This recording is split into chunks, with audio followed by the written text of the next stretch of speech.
नमस्कार, स्वागत आप सभी का आज के खास कार्यक्रम खास मुलाकात में। आज हमारे साथ स्टूडियो में मौजूद है श्रीमान भंवरलाल राजौतिया जी। आप वर्तमान में सुथार समाज विकास संस्थान सांचौर, जो कि जालोर जिले में स्थित है, उसमें अध्यक्ष पद पर अपनी सेवाएं दे रहे हैं। नमस्कार, स्वागत आपका हमारे स्टूडियो में। नमस्ते नमस्ते। सर, हम आपके शुरुआती जीवन के बारे में जानना चाहेंगे। मैं भंवरलाल जहांगीर, जी गोत्र हमारी राजौतिया है। हमारे पिताजी का नारायण जी नाम है। जी हम सांचौर से यहाँ से 20 किलोमीटर आगे एक छोटा सा गांव है, अरनाय गांव, अच्छा वहाँ हम निवास करते हैं। इससे पहले हमारे पूर्वज जोधपुर के पास केरू गांव था, अच्छा वहाँ से मेरे दादाजी परदादाजी फिर यहाँ आके बस गए जी और उसके बाद में हम लोग यहीं रहे और उसके बाद में धीरे धीरे हम आगे बढ़ते गए। और हमारे परिवार में जब मैं बचपन से छोटा था जी तो थोड़ा बड़ा हुआ तो फिर पढ़ाई चालू थी। उस टाइम में गांव के अंदर पढ़ाई का माहौल कम था, कम होता तो करीब मैं 5वीं तक पढ़ा।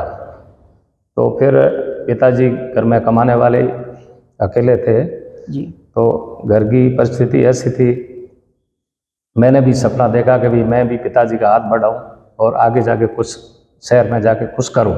जी तो मैं 5वीं स्कूल छोड़ के फिर यहाँ से गुजरात के अंदर सूरत शहर चला गया। जी सर, हम आपके व्यवसाय के बारे में जानना चाहेंगे। सूरत के अंदर उस टाइम के अंदर हीरा व्यवसाय बहुत प्रगति पे था, तो मैंने हीरा के अंदर काम करना शुरू किया। करीब 2 साल मैं वहाँ रहा।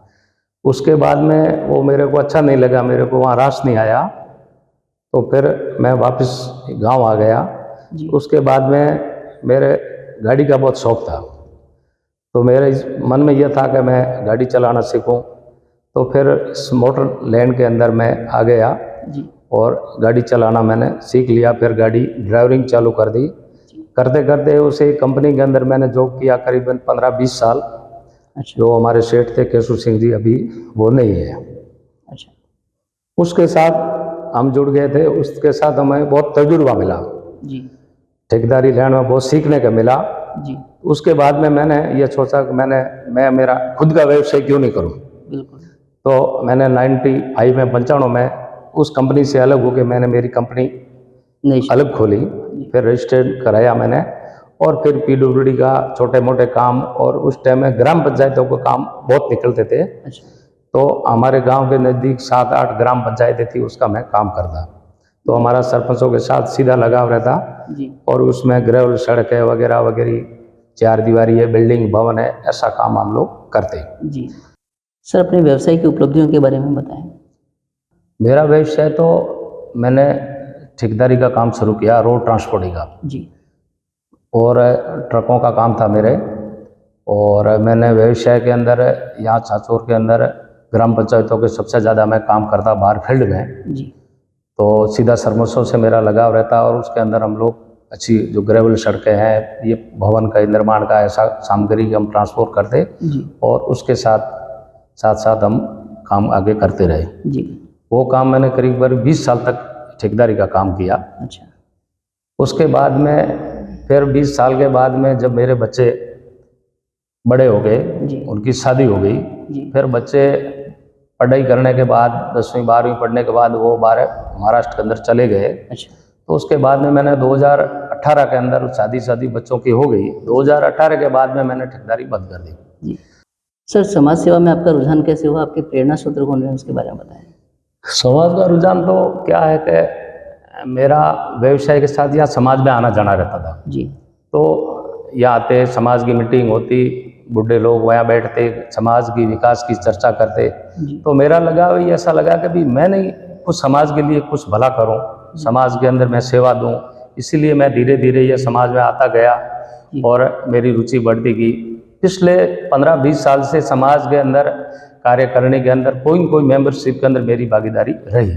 जी बहुत बढ़िया। तो उसके अंदर हर जयंती आती, एक साल के अंदर जयंती के अंदर सेवा देते, जब आते मेला होता उस मेले के अंदर लोगों की सेवा करते। उसके साथ साथ हमारी सेवा भाव अच्छी रही और सेवा के भाव से हम काम करते रहे। जी तो हमने ऐसा देखा भाई हम समाज के अंदर रह के कुछ कुरीतियाँ मिटाएं।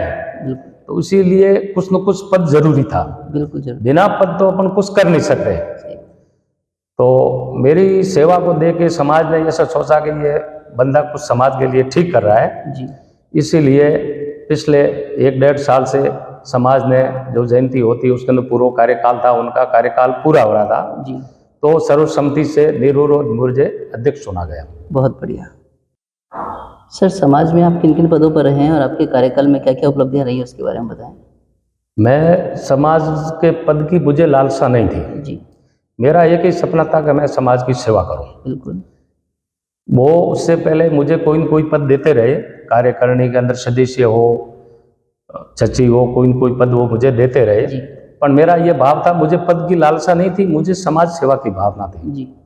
तो मैं उस तरीके से ये काम समाज के प्रति कुछ न कुछ करता रहता। बिल्कुल। समाज का जो निर्माण का वर्क चल रहा था उस टाइम टाइम पे हम आते। जी। मंदिर का निर्माण चल रहा था, उसमें भी हमारी भागीदारी रहती। हम उसको देखते हो कि ऐसा नहीं हो कि समाज के पैसे को कहीं दुरुपयोग हो, बिल्कुल। तो हम उसकी रखवाली करते, ध्यान रखते जी। और समाज के पैसे का सदुपयोग हो, जी। ऐसा हमारे शुरू से मेरा सपना था। बिल्कुल। तो निरंतर प्रगति की ओर आगे बढ़ते गए, करते करते करते करते धीरे धीरे हम सेवा देते गए। तो सबों का, समाज के लोगों का ऐसा भाव रहा कि भाई यह आदमी बंदा ठीक सेवा दे रहा है। बिल्कुल। तो इसीलिए समाज ने मिल बैठ के निर्णय किया कि गत 1.5 साल पहले में यह जयंती की जागरण थी, तो उसने सबों ने मिल के निर्णय किया कि भाई भंवरलाल जी को समाज सेवा का मौका मिले। तो इसीलिए सबों ने निर्विरोध मुझे अध्यक्ष चुना गया। और उसके बाद में मैं निरंतर जो मेरा काम है, मंदिर के अधूरा काम था वो मैंने अभी पूरा करवाया। जी। फिर मैंने यहाँ आके देखा टॉयलेट की कुछ समस्या थी। जी। तो हमने टॉयलेट बनाए, बिल्कुल। 15-16 टॉयलेट बने, 5-7-8 नीचे बनाए। जगह का अभाव देखते हुए हमने 7-8 इसके ऊपर बना दिए। ऊपर फ्लोरिंग के अंदर जो बच्चे रहते हैं उनको बार बार रात को नीचे नहीं आना पड़े, इसीलिए ऊपर और नीचे हम टॉयलेट बनाए। तो वो काम प्रगति पे है, अभी चंद दिनों में वो पूरा हो जाएगा। उसके बाद में आगे का पोजीशन है, इसमें हम फ्लोरिंग फिर अच्छा कुछ करेंगे। गार्डन आर्डन मंदिर के आसपास लगे, ऐसा वातावरण, सुलभ वातावरण मिले। शाम के टाइम में समाज के आते बच्चे लोग आते हैं, भगवान का दर्शन करते हैं, सुबह आते हैं, तो वो शाम को टाइम में घंटा, आधा घंटा, 2 घंटा आराम से बैठ सके, ऐसा मुझे करने का विचार है। बहुत बढ़िया। तो हमारी कार्यकारिणी का मेरे प्रति पूरा भरोसा है जी। और जब जब मैं बुलाता हूँ सब हमारे को सहयोग करते हैं और हम निरंतर इसको आगे बढ़ाने की कोशिश करते हैं। जब तक इस पद पे रहूँगा मैं समाज की सेवा करता रहूँगा। पद से हटने के बाद भी मेरा मानस यही रहेगा, जब तक मैं जिंदा हूँ, जब मेरे हाथ पग चलेगी, मैं समाज के प्रति संपूर्ण भाव से सेवा देता रहूँगा। बहुत बढ़िया। सर, समाज बंधुओं के नाम आप क्या संदेश देना चाहेंगे। समाज बंधु को मैं ये संदेश चाहना चाहता हूँ कि सुतार समाज बहुत सक्षम समाज है जी। तो मेरा समाज से यही अनुरोध रहेगा कि भी समाज में बढ़ चढ़ के समाज के हित में निर्णय लें। बिजनेस के लाइन में जाए, पढ़ाई के लाइन में जाए, अपन का खुद का घरेलू व्यवसाय उसमें बढ़ चढ़ के आगे जाए। पढ़ाई के अंदर हमारे चाचौर के अंदर अभी समाज बंदे RS IAS बहुत सारे पद पे बैठे हैं जी। तो इससे हमें पूरी संतुष्टि है कि भाई हमारा समाज कुछ पहले से ज़्यादा प्रगति कर रहा है। तो मेरे समाज से यही अनुरोध है कि भाई आप जहाँ जहाँ जरूरत पड़े एक दूसरे का सपोर्ट करें और समाज को आगे गति कैसे मिले जी। दूसरी बात, हमारा समाज राजनीतिक में हमारे इस क्षेत्र से हम पिछड़े हैं।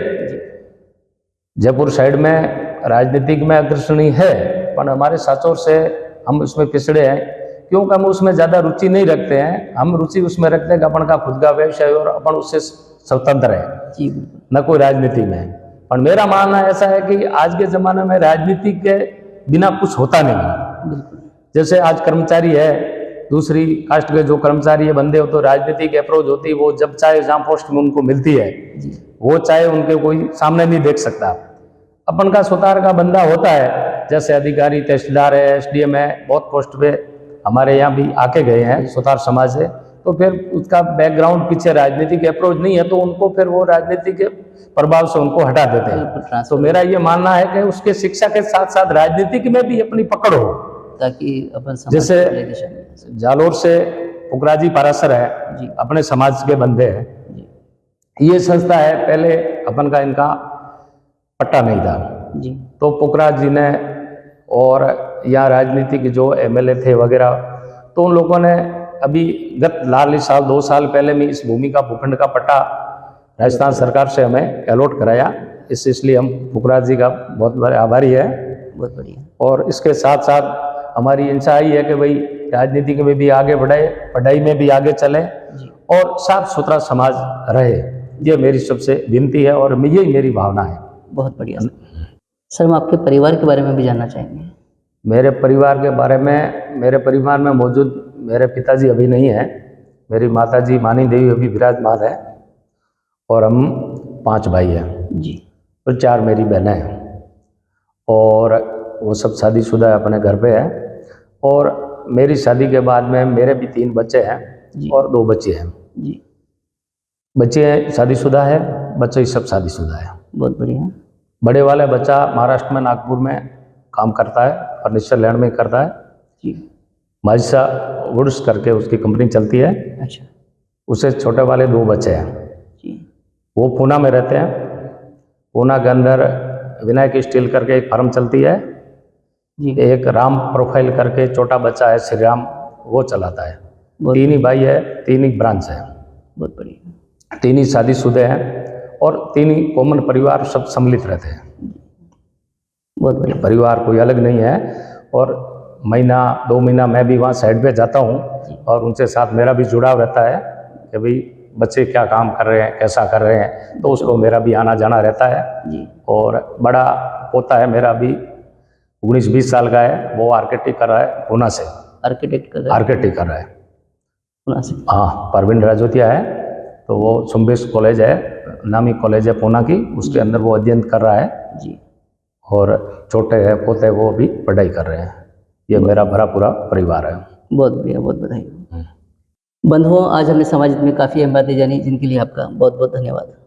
देखो कि आप जयपुर से पधारे हो, हमारे बीच में विश्वकर्मा टुडे के नाम से आपकी पत्रिका संचालित है। इसको हम आपको और आपके पूर्व पिताजी को बहुत बहुत बधाई देते हैं कि समाज के और आप अक्सर आगे बढ़ते रहे और समाज का मेल मिलाप कैसे जुड़ा जाए, इसीलिए आप ये सब काम कर रहे हैं, इसीलिए आप बधाई के पात्र हैं। मिलते हैं अगले सप्ताह किसी नई हस्ती के साथ। तब तक आप देखते रहें विश्वकर्मा टुडे न्यूज़।